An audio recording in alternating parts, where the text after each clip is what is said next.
Sistem saraf. Sistem saraf adalah jaringan kompleks yang mengatur fungsi tubuh dengan mengirimkan sinyal antara otak dan seluruh tubuh, sehingga tubuh dapat menjalankan aktivitas harian.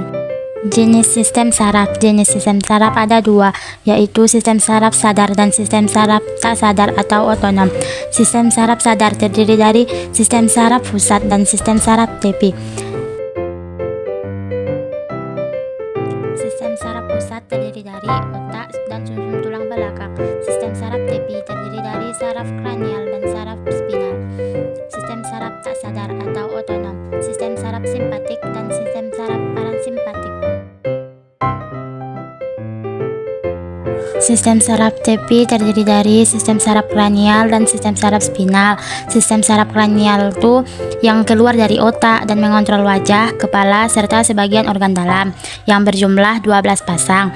Sedangkan saraf spinal yang keluar dari sumsum tulang belakang dan mengontrol tubuh dari leher sampai kaki yang berjumlah 31 pasang.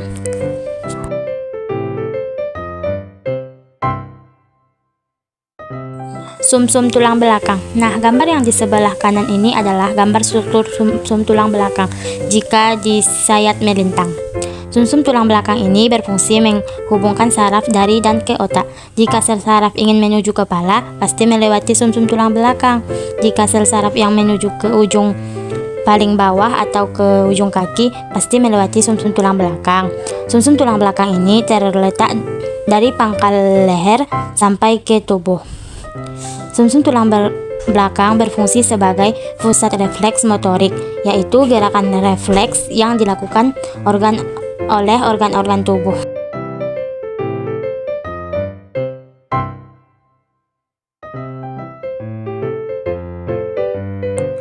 Nah, selanjutnya kita akan bahas sistem saraf tidak sadar atau sering disebut dengan sistem saraf otonom. Nah, di dalam tubuh kita, sistem saraf yang bekerja tanpa kita sadari terbagi menjadi dua jenis. Ada sistem saraf simpatik dan ada sistem saraf parasimpatik. Contoh dari sistem saraf simpatik adalah pupil mata lebar, jantung berdebar cepat, darah mengalir cepat atau pembuluh darah menciut, keringat banyak, mulut kering, nafas cepat, relaksi kantong kemih atau menahan BAK. Contoh parasimpatik adalah pupil mata kecil, jantung melambat, darah mengalir lambat atau pembuluh darah lebar, keringat sedikit, air liur menetes atau pencernaan aktif, napas melambat atau kontraksi kantong kemih atau mempermudah BAK. Gangguan sistem saraf. Gangguan pada sistem saraf cukup banyak, tetapi di sini ada 8 nama-nama penyakit yang berkaitan langsung dengan sistem saraf, yaitu 1. Meningitis, yaitu radang selaput otak akibat bakteri atau Neisseria meningitis. Yang kedua yaitu hidrosefalus, penumpukan cairan otak atau kepala membesar. Yang ketiga, Parkinson, yaitu gemetar atau tremor, otak muka kaku, suka berkedip. Yang keempat yaitu saraf kejepit. Saraf kejepit yaitu saraf tertekan oleh bagian sekitarnya atau tulang atau otot. Yang kelima yaitu Alzheimer, menurunnya daya ingat akibat penumpukan protein abnormal yang mengganggu otak. Yang keenam, epilepsi, yaitu kejang berulang akibat kerusakan neuron. Yang ketujuh yaitu ataksia, mengecilnya otak kecil, sulit mengontrol gerak tubuh. Yang kedelapan yaitu stroke, pecah atau tersumbatnya pembuluh darah di otak, menyebabkan lumpuh sebagian tubuh. Struktur sel saraf atau neuron terdiri dari dendrit, badan sel, nukleus, akson, sel sekwan, selubung mielin, nodus Ranvier, dan sinapis. Dendrit berfungsi untuk menerima impuls atau rangsangan dari sel lain dan dikirim ke badan sel. Badan sel memelihara sel saraf, memproduksi neurotransmitter dan mengendalikan aktivitas neuron serta meneruskan rangsangan ke akson. Nukleus atau inti sel berfungsi sebagai pengatur kegiatan sel saraf atau neuron. Akson berfungsi meneruskan impuls dari badan sel ke sel lainnya. Sel sekwan berfungsi membentuk selubung mielin dan membantu regenerasi saraf. selubung mielin, substansi lemak putih kekuningan, pelindung akson, memberi nutrisi akson, dibentuk oleh sel sekuan. Nodus Renvier berfungsi mempercepat jalannya rangsangan. Sinapsis berfungsi sebagai penghubung antar neuron. Neuron berdasarkan fungsinya. Ada neuron sensorik, neuron motorik, dan neuron konektor. Neuron sensorik berfungsi menghantarkan impuls dari organ sensor ke pusat saraf. Neuron motorik berfungsi menghantarkan impuls dari pusat saraf ke organ atau efektor seperti otot atau kelenjar.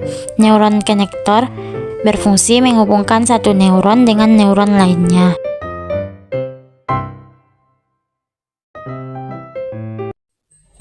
Urutan jalannya rangsang pada tubuh. Impuls lanjut ke reseptor lanjut ke neuron sensorik lanjut ke sistem saraf pusat atau otak atau sumsum tulang belakang, dan lanjut ke neuron motorik, lanjut ke neuron efektor.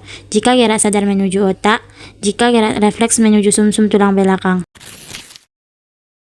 Struktur otak manusia terdiri dari otak depan, terbagi menjadi cerebrum, thalamus, hipotalamus, dan ada juga kelenjar pituitari, dan ada juga sumsum tulang belakang, dan ada korteks cerebral, otak tengah, dan otak belakang terdiri dari pons foroli, medula oblongata, dan cerebrum.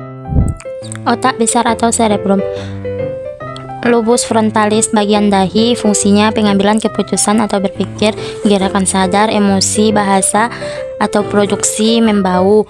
Lobus parietalis bagian ubun-ubun, fungsi sentuhan, suhu, nyeri, orientasi ruang. Lobus temporalis bagian pelipis, fungsinya pendengaran, memori, pemahaman bahasa. Lobus occipitalis bagian kepala belakang, fungsinya penglihatan dan interpretasi visual.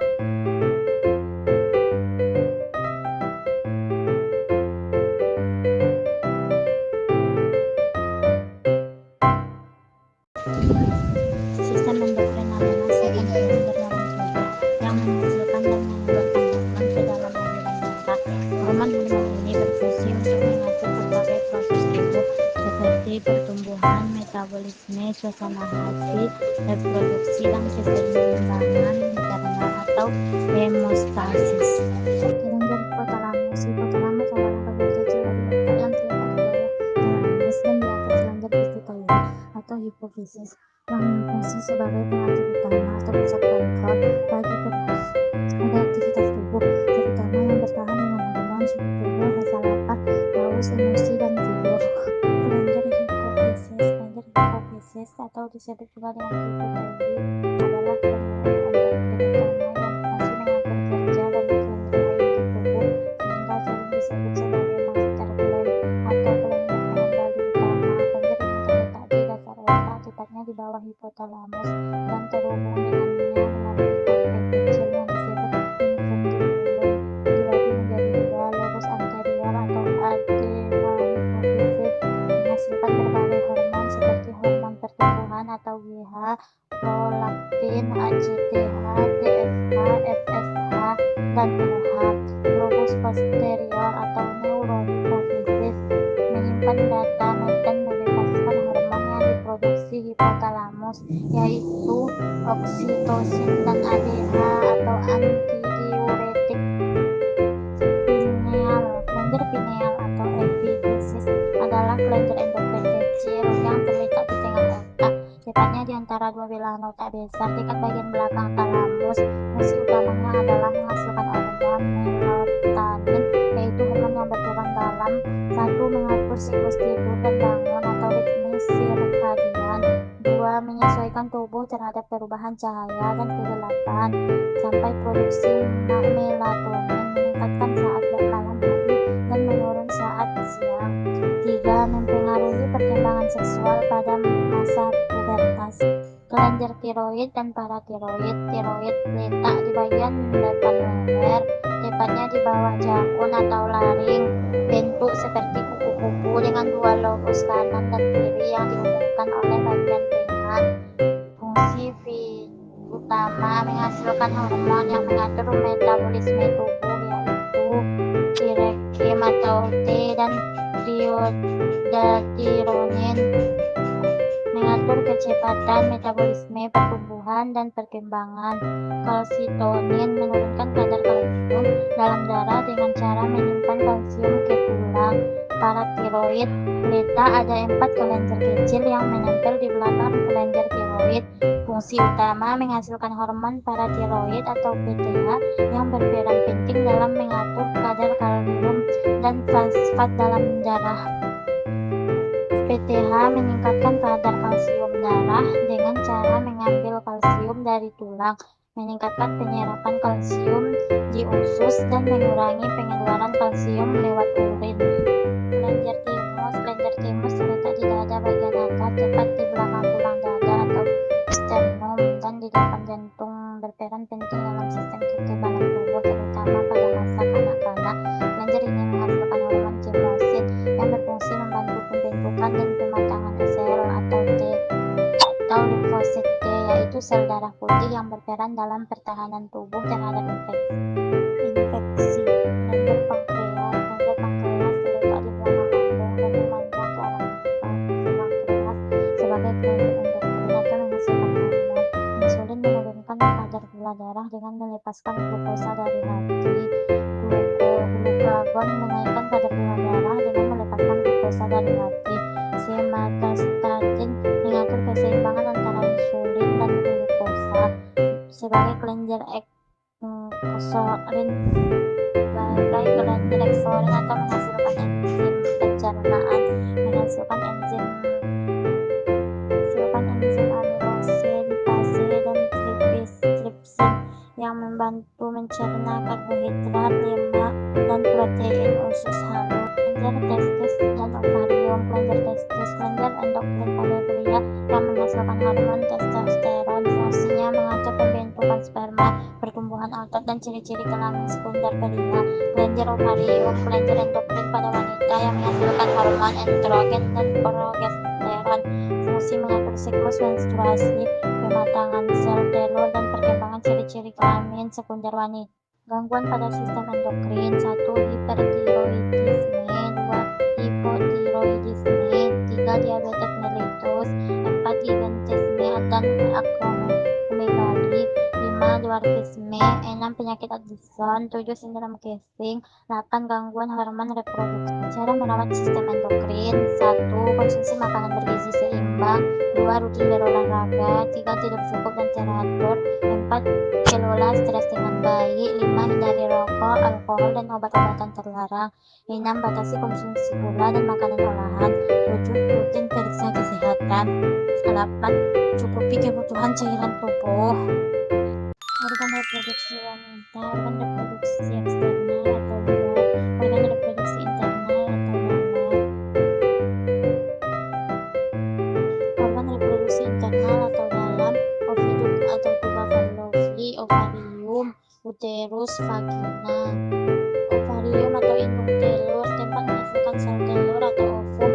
Melalui proses oogenesis menghasilkan hormon reproduksi wanita, yaitu hormon estrogen dan progesteron. Oviduk atau tuba fallopi sebagai tempat fertilisasi yang akan menghasilkan zigot atau sel anak, fimbriae, dan infundibulum untuk menangkap sel telur saat dilepaskan dari ovarium. Uterus atau rahim sebagai tempat perkembangan janin, endometrium bisa robek dan mengeluarkan darah saat menstruasi. Vagina, tempat keluarnya bayi saat dilahirkan. Cervix, leher rahim atau mulut rahim. Oogenesis, proses pembentukan ovum yang terjadi dalam ovarium. Mulai, berhenti, dilanjutkan kembali. 2N oogenium, 2N oosit primer atau mitosis. Oosit sekunder itu badan kutub 1 atau primer itu meiosis 1. Ootit badan kutub 2 atau sekunder meiosis 2, dan yang terakhir itu ada ovum. Yolk atau kantung kuning telur, yaitu tempat pembentukan sel-sel darah dan pembuluh darah pertama embrio. yaitu membran terluar akan membentuk plasenta untuk pertukaran gas dan pemberian nutrisi janin dari ibu. Amnion berisi cairan amnion atau ketuban untuk menjaga janin dari benturan. Allantois yaitu tali pusar penghubung ibu dan janin sebagai jalan masuknya nutrisi, gas pernapasan atau membuang sisa metabolisme janin. Organ reproduksi laki-laki ada organ reproduksi bagian luar dan organ reproduksi bagian dalam. Organ reproduksi laki-laki, alat reproduksi luar yaitu alat reproduksi yang terletak pada bagian tubuh luar dan dapat diamati secara langsung. Organ reproduksi laki-laki, alat reproduksi luar, 1. Penis. Fungsi penis sebagai saluran kencing atau urin dan juga sebagai saluran sperma, terbentuk dari otot tidak bertulang. Organ reproduksi laki-laki atau alat reproduksi luar yaitu buah skrotum. Pada skrotum terdapat 2 buah atau sepasang testis atau buah zakar yang berbentuk buah telur. Fungsi skrotum untuk menjaga suhu testis agar sesuai untuk produksi sperma. Organ reproduksi laki-laki, alat reproduksi dalam, alat reproduksi dalam, alat reproduksi yang terletak pada bagian dalam tubuh dan tidak dapat diamati secara langsung, yaitu ada testis, saluran sperma, uretra, dan kelenjar reproduksi. Reproduksi laki-laki, alat reproduksi dalam, testis. Usia laki-laki 13-14 tahun, testis mulai memproduksi sperma atau sel kelamin jantan dan hormon testosteron. Organ reproduksi yang berbentuk bulat telur berjumlah 2 buah atau 1 pasang dan terdapat dalam skrotum. Organ reproduksi laki-laki, alat reproduksi dalam, testis, sperma, sel tunggal yang mempunyai ekor dan kepala yang merupakan sel kelamin bagi laki-laki, hormon testosteron, senyawa yang dapat merangsang perubahan fisik pada anak laki-laki seperti membesarnya jakun dan tumbuhnya rambut pada tempat tertentu, misalnya kumis. Organ reproduksi yang berbentuk bulat telur berjumlah 2 buah atau 1 pasang dan terdapat dalam skrotum. Reproduksi laki-laki, alat reproduksi dalam, 2 saluran sperma, epidimis. Di epidimis sperma disimpan sementara waktu sampai berkembang sempurna dan dapat bergerak menuju saluran selanjutnya. Vas deferens sebagai saluran sperma menuju uretra. Uretra saluran akhir sperma dan urin yang terdapat di dalam penis. Organ reproduksi laki-laki, alat reproduksi dalam, 3 kelenjar reproduksi berfungsi untuk memproduksi getah atau cairan yang nantinya bercampur dengan sel sperma menjadi mani. Organ reproduksi laki-laki, alat reproduksi dalam, kelenjar reproduksi, fascicula seminalis menghasilkan cairan yang bersifat basa atau alkali yang mengandung fruktosa atau gula monosakarida, hormon prostaglandin dan protein pembekuan. Kelenjar fosfat menghasilkan cairan putih keputihan sedikit asam atau pH 6,5 dan mengandung beberapa zat, 1 asam sitrat, 2 enzim pepsinogen, lisozim atau amilase, 3 seminal plasmin. Kelenjar Cowper menghasilkan lendir dan cairan yang bersifat basa, berfungsi melindungi sperma dengan cara menetralkan urin yang memiliki pH asam yang tersisa dalam uretra.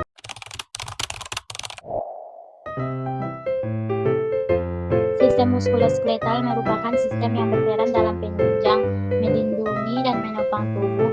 Sistem ini terdiri dari tulang, otot, dan sendi yang membentuk kerangka atau skel.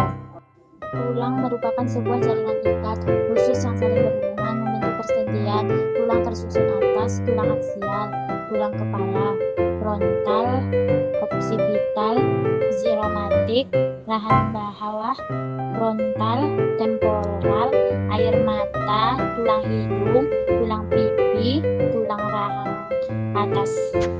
Tulang belakang, ruas-ruas tulang belakang, 7 ruas tulang belakang, 12 ruas tulang punggung, 5 ruas tulang pinggang, 5 ruas tulang kelangkang, 4 ruas tulang ekor. Tulang rusuk dan stemum, tulang hulu, tulang badan, tulang pedang-pedangan, tulang rusuk melayang 2 pasang, tulang rusuk palsu 3 pasang, tulang rusuk sejati 7 pasang. Tulang apendikular terbagi atas tulang ekstremitas atas dan tulang ekstremitas bawah. Tulang ekstremitas atas terdiri dari tulang lengan atas, tulang pengumpil, tulang pergelangan tangan, tulang jari tangan, tulang hasta, tulang telapak tangan. Ekstremitas bawah terdiri dari tulang paha, tulang tempurung lutut, tulang betis, tulang kering, tulang pergelangan kaki, tulang jari kaki, tulang telapak kaki. Fungsi tulang: 1. Menopang tubuh, 2. Membentuk pada tubuh, 3. Melindungi organ dalam tubuh, 4. Membentuk sel darah merah, 5. Alat gerak pasif, 6. Tempat meletaknya otot. Otot miologi: otot sebagai alat gerak aktif yang memiliki caput, venter, dan kauda. Macam-macam bentuk otot: otot rangka, volunter, kontraksinya cepat dan kuat; otot polos, involunter, kontraksinya kuat dan lamban; otot jantung, involunter, kontraksinya kuat dan berirama. Fungsi otot adalah sebagai produksi panas, penggerak, penopang tubuh, dan memberi bentuk pada tubuh. Fungsi otot adalah sebagai produksi panas, penggerak, penopang tubuh, dan memberi bentuk pada tubuh. Sendi atau artologi: sendi merupakan pertemuan dua tulang yang memungkinkan dapat terjadinya pergerakan, tetapi tidak semua pertemuan itu memungkinkan terjadinya pergerakan. 1. Sendi sinatrosis atau sendi mati tidak dapat digerakkan karena terbentuk dari hubungan antara tulang, contohnya antara yang terletak di kepala. Sendi amyotrophies atau sendi kaku: pada sendi ini terjadi sedikit pergerakan, contohnya pada tulang belakang. Sendi diatrosis atau sendi gerak: sendi ini memungkinkan kita untuk bergerak secara bebas, contohnya sendi putar, sendi pelana, sendi peluru, dan sendi ensel. Dan ada juga sendi geser dan sendi gulung. Sistem integumen: rambut, kelenjar sela, pembuluh darah, jaringan lemak, pori-pori, epidermis, dermis, jaringan ikat bawah, saluran keringat, saraf, kelenjar keringat. Integumen: lapisan luar sebuah organisme atau organ, misalnya kulit biji, cangkang, atau kulit buah. Integumen membuat lapisan terluar pada tubuh. Integumen epidermis terdiri atas lapisan epitel pipih berlapis. Unsur utamanya adalah sel-sel tanduk atau keratinosit dan sel melanosit. Epidermis terdiri atas stratum papiler dan stratum reticularis. Jaringan subcutaneus mengandung sejumlah sel lemak. Epidermis: 1. Lapisan stratum basal, 2. Lapisan stratum spinosum, 3. Lapisan stratum granulosum, 4. Lapisan stratum lucidum, 5. Lapisan stratum corneum. Stratum basal: lapisan basal atau gramivitamin disebut stratum basal karena sel-selnya terletak di bagian basal. Stratum graminativum menggantikan sel-sel di atasnya dan merupakan sel-sel induk. Stratum spinosum: lapisan ini merupakan lapisan yang paling tebal dan dapat mencapai 0,2 mm, terdiri dari 5 sampai 8 lapisan. Stratum lucidum: langsung di bawah lapisan corneum terdapat sel-sel gepeng tanpa inti dengan protoplasma. Stratum corneum memiliki sel yang sudah mati, tidak mempunyai inti sel, mengandung zat kartaim. Dermis: lapisan di bawah epidermis. 1. Epidermis, 2. Dermis, 3. Jaringan subcutaneus. Lapisan atas terdiri dari papillaris, lapisan bawah particularis. Kedua lapisan tersebut terdiri dari serabut kolagen, serabut elastis, serabut reticularis. Epidermis, dermis, subcutaneous, tisumus D. Stratum reticularis: 1. merupakan bagian bawah dermis, 2. mengandung follikel rambut, kelenjar skel atau lemak, mengandung kelenjar keringat, korpus Pacini atau reseptor. Sistem kardiovaskuler. Sistem kardiovaskuler atau sistem peredaran darah adalah organ sirkulasi darah yang terdiri dari jantung, pembuluh darah, komponen darah, paru-paru, dan organ yang berfungsi memberikan dan mengalirkan suplai oksigen dan nutrisi ke seluruh jaringan tubuh yang diperlukan dalam proses metabolisme tubuh. Sistem kardiovaskuler. Jantung adalah organ tubuh yang terdiri dari kumpulan otot yang berfungsi memompa darah ke seluruh tubuh. Ukuran jantung kurang lebih dari sebesar genggaman tangan. Berat jantung kira-kira 250 sampai 400 gram, memompa 60 sampai 80 kali per menit atau denyutan. Satu kali denyutan kurang lebih mengangkut 70 cc darah. Dalam 1 menit kurang lebih jantung memompa 5 liter darah. Sistem kardiovaskuler ada 3 bagian utama pada jantung, yaitu 1 bilik jantung, 2 katup-katup jantung, 3 pembuluh darah. Sistem kardiovaskuler. Jantung terdiri dari 4 ruang, yaitu atrium kanan, vertikal kanan, atrium kiri, vertikal kiri. Sistem kardiovaskuler. Cara kerja peredaran darah: 1 vena cava superior, 2 vena cava inferior. Alat pernapasan manusia. Sistem pernapasan atas atau di luar rongga dada, sistem pernapasan bawah di dalam rongga dada. Sistem pernapasan dimulai dari rongga hidung. Di dalam hidung terdapat selaput lendir dan bulu akan menghambat udara yang masuk, udara kotor yang masuk. Lanjut ke faring. Faring itu pertemuan 3 cabang, yaitu percabangan ke hidung disebut nasofaring, percabangan ke mulut disebut oral faring, pernapasan ke trakea disebut hipofaring. Di laring itu terdapat pita suara. Dari laring masuk ke tenggorokan atau trakea. Setelah dari trakea masuk ke bronkus, yaitu cabang tenggorokan. Bronkus ada 2, yaitu bronkus kiri dan bronkus kanan, dan bronkus itu mempunyai cabang, yaitu bronkiolus. Bronkiolus sudah dapat di paru-paru. Bronkiolus itu memiliki cabang-cabang, dan di paling ujungnya terdapatlah alveolus. Pengertian pernapasan: memasukkan oksigen ke dalam tubuh dan mengeluarkan karbon dioksida. Pengertian respirasi: pembakaran zat makanan atau nutrisi di dalam mitokondria dengan bantuan oksigen dan enzim untuk menghasilkan energi. Perbedaan pernapasan dengan respirasi: pernapasan merupakan proses mekanik, sedangkan respirasi itu proses kimiawi. Pernapasan terjadi antara lingkungan dengan tubuh. Kalau respirasi itu terjadi di dalam sel atau mitokondria.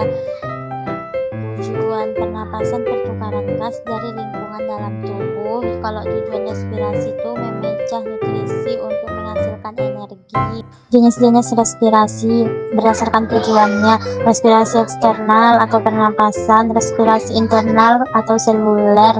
Jenis-jenis pernapasan berdasarkan alat bantunya: pernapasan dada dibantu oleh otot antara tulang rusuk, otot antar tulang rusuk bagian luar, intercostalis extremis, otot antar tulang rusuk bagian dalam, intercostalis Pengertian darah: darah adalah jaringan tubuh yang berbeda dengan jaringan tubuh lainnya, berada dalam konsistensi cair, berada dalam suatu sistem tertutup, dinamakan sebagai pembuluh darah, dan menjalankan fungsi transport berbagai bahan serta fungsi hemostasis. Darah merupakan gabungan dari cairan, sel-sel, dan partikel yang menyerupai sel yang mengalir dalam arteri kopler dan vena yang mengirimkan oksigen dan dari zat-zat gizi ke jaringan dan membawa karbon dioksida dan hasil limbah lainnya. Macam-macam sel darah merah, eritrosit, sel darah putih, leukosit, keping darah, trombosit. Definisi sel darah putih mempunyai nukleus dengan bentuk yang bervariasi. Sel darah putih mekanisme pertahanan tubuh terhadap interaksi luar. Sel darah putih adalah sel yang terdapat di dalam darah yang berperan dalam penyusunan benda asing yang selalu dipandang mendatangkan bahaya bagi kelangsungan individu. Pengertian imunologi: imunologi merupakan ilmu yang mempelajari sistem imun atau daya tahan tubuh dan sejumlah bentuk gangguan Sistem imun ilmu ini kini mengalami perkembangan yang cukup pesat karena makin banyak gangguan kesehatan yang muncul akibat gangguan pada sistem imun. Peran dan fungsi sistem imun dalam tubuh dipengaruhi oleh beberapa faktor yang dapat mengganggu. Antara lain yaitu seperti faktor genetik atau keturunan, fisiologis, stres usia, hormon, olahraga, tidur, nutrisi, peredaran zat berbahaya, dan penggunaan obat-obatan. Faktor genetik yaitu timbulnya kerentanan terhadap suatu penyakit terjadi karena ada riwayat genetik atau keturunan yang dominan. Pengertian sistem imun adalah sekumpulan sel, jaringan, dan organ yang terdiri atas sistem pertahanan yang dibedakan berdasarkan bagian yang dapat dilihat oleh tubuh atau permukaan tubuh manusia seperti kulit, air mata, air liur, bulu hidung, keringat, cairan, mukasa, rambut. Gangguan pada sistem imun. Autoimunitas sistem imun menyerang sel-sel tubuh sendiri. Alergen, reaksi berlebihan terhadap antigen yang sebenarnya tidak berbahaya. Imunodefisiensi sistem imun melemah sehingga tubuh mudah terinfeksi. Sistem pencernaan disebut juga sistem gastrointestinal. Kata gastrointestinal berasal dari kata Yunani kuno gaster yang berarti perut. Gastrointestinal merupakan kata sifat yang merujuk pada lambung dan usus kecil. Dan saluran gastrointestinal atau GI adalah saluran pencernaan yang dimulai dari mulut hingga anus. Saluran GI berasal organ-organ utama pencernaan seperti esofagus, lambung, usus halus, usus besar, dan rektum. Organ sistem pencernaan: mulut, faring, esofagus, gaster, usus halus, usus besar, heper, pankreas, dan empadu. Mulut adalah rongga terbuka tempat masuknya makanan dan air. Jalan masuk untuk sistem pencernaan. Bagian dalam dari mulut dilapisi oleh selaput lendir. Pengecapan dirasakan oleh organ perasa yang terdapat di permukaan lidah. Pengecapan relatif sederhana, terdiri dari manis, asam, asin, dan pahit. Lidah adalah suatu massa otot lurik yang diliputi oleh membran mukosa. Selaput-selaput otot satu sama lain saling bersilangan dalam 3 bidang. Papilea lidah merupakan tonjolan-tonjolan epitel mulut dan lamina propria yang memiliki bentuk dan fungsinya berbeda. Terdapat 4 jenis papila pada lidah, yaitu sebagai berikut. Papilea filiformis mempunyai bentuk penonjolan langsing dan koris di seluruh permukaan lidah. Epitelnya tidak mengandung puting kecap atau reseptor. 2. Papileo fusiformis mempunyai tangkai sempit dan permukaan atasnya melebar. Papile ini mengandung puting pengecap yang tersebar pada permukaan atas. 3. Papillae foliaceae tersusun sebagai tonjolan-tonjolan yang sangat padat sepanjang pinggir lateral belakang lidah. Papilea ini mengandung banyak puting kecap. Papilea germoplatae merupakan papilea yang sangat besar yang permukaannya pipih meluas di atas papilea lain. Papilea germoplatae tersebar pada daerah F pada bagian posterior lidah. Gigi bertugas memotong makanan menjadi lebih kecil agar lebih mudah dicerna. Secara garis besar, jaringan pembentuk gigi ada 3, yaitu email, denten, dan pulpa. Orang dewasa memiliki 32 gigi permanen, sedangkan anak-anak memiliki 20 gigi susu yang nantinya akan tanggal dan digantikan oleh gigi permanen. Sistem perkemihan merupakan organ vital yang berperan dalam ekstraksi dan eliminasi sisa hasil metabolisme tubuh dan dalam keseimbangan dan mereabsorpsi air dan substansi terlarut dalam darah serta mengeliminasi setiap substansi yang tidak dibutuhkan tubuh. Fungsi sistem perkemihan meregulasi volume darah dan tekanan darah dengan mengeluarkan sejumlah cairan ke dalam urin dan melepaskan eritropoietin serta melepaskan renin. 2. Menstabilkan pH darah dengan mengatur sejumlah keluarnya ion hidrogen dan ion bikarbonat ke dalam urin. Menghemat pengeluaran nutrisi saat pembuangan nitrogen atau urea dan asam urat. Membantu heparat untuk mendeteksi racun selama kelaparan. Deaminasi asam amino yang dapat merusak jaringan. Organ sistem perkemihan: ginjal, ureter, kandung kemih, dan uretra. Ginjal adalah organ saluran kemih membentuk seperti kacang dengan sisi cekungnya menghadap ke medial, terletak di rongga retroperitoneal bagian atas. Cekungan ginjal disebut hilus renalis. Ukuran dan berat ginjal tergantung pada jenis kelamin dan umur ginjal. Pria relatif lebih besar ukurannya daripada wanita. Ukuran ginjal orang dewasa sekitar panjangnya 11,5 cm, lebar 6 cm, dan tebal 3,5 cm dengan berat antara 120 sampai 170 gram atau sekitar 0,40% dari berat badan. 2. Ureter. Ureter adalah organ yang berbentuk tabung kecil yang berfungsi mengalirkan urin dari pilum ginjal ke kandung kemih. Setiap ureter pada orang dewasa memiliki panjang kurang lebih 20-30 cm dengan diameter 1, cm. Ureter terletak di sekitar organ-organ di perut dan pinggul. Hal ini membuat organ ini mudah terkena dampak gangguan organ lainnya seperti radang, infeksi, dan sumbatan. Kandung kemih atau vesika urinaria atau bladder adalah organ berrongga untuk menampung urin, terletak di sebelah anterior dapat di belakang os pubis yang dapat dipelblasi dan perfusi saat pemeriksaan fisik. Kandung kemih terdiri dari 3 lapisan otot polos yang berfungsi mengosongkan kandung kemih saat urinasi atau proses buang air kecil. Uretra, ada perbedaan panjang saluran uretra pria dan wanita. Panjang uretra pria dewasa antara 23-25 cm dan juga berfungsi sebagai saluran reproduksi, sedangkan panjang uretra wanita antara 3,5 cm. Uretra pada wanita terletak di belakang simfisis pubis miring sedikit ke arah atas. Saluran diangkat dari orificium uretra internal sampai ke orificium uretra externa. Uretra, ada perbedaan panjang saluran uretra pria dan wanita. Panjang uretra pria dewasa antara 23-25 cm dan juga berfungsi sebagai saluran reproduksi, sedangkan panjang uretra wanita antara 3,5 cm. Uretra pada wanita terletak di belakang simfisis pubis miring sedikit ke arah atas. Saluran diangkat dari orificium uretra internal sampai ke orificium uretra externa.